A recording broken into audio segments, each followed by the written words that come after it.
বিরোধীদের সমালোচনা এবং ভুয়া তথ্য প্রচার করায় আওয়ামী লীগের সঙ্গে যুক্ত 98 পেজ এবং 50 অ্যাকাউন্ট বন্ধ করেছে ফেসবুক। গত বৃহস্পতিবার তারা জানিয়েছে, চলতি বছরের 7 জানুয়ারি নির্বাচনকে সামনে রেখে এইসব পেজ এবং অ্যাকাউন্ট থেকে বিরোধীদের সমালোচনা করা হয় এবং ভুয়া তথ্য ছড়ানো হয়।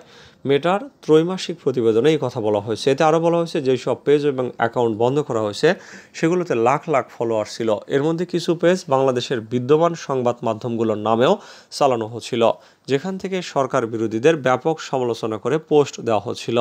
তবে বিবৃতিতে আরও বলা হয়, এর মধ্যে কেউ কেউ বিরোধীদের সমর্থক হয়ে বিরোধীদের সমালোচনা করে পোস্ট করে থাকতে পারেন।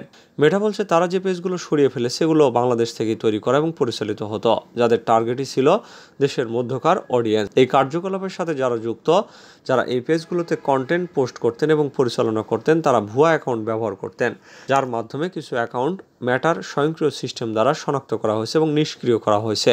এই পেজগুলোর মধ্যে কিছুতে কাল্পনিক সব নাম ব্যবহার করা হয়েছে, কিছু আবার বাংলাদেশের বিদ্যমান গণমাধ্যমগুলোর নাম ব্যবহার করা হয়েছে। এর মধ্যে কিছু পেজের নাম দেওয়া হয়েছে বাংলাদেশ জাতীয়তাবাদী দল BNP, Bangladesh nationalist party BNP, এবং সেখান থেকে বিএনপি বিরোধী কন্টেন্ট পোস্ট করা হয়েছে।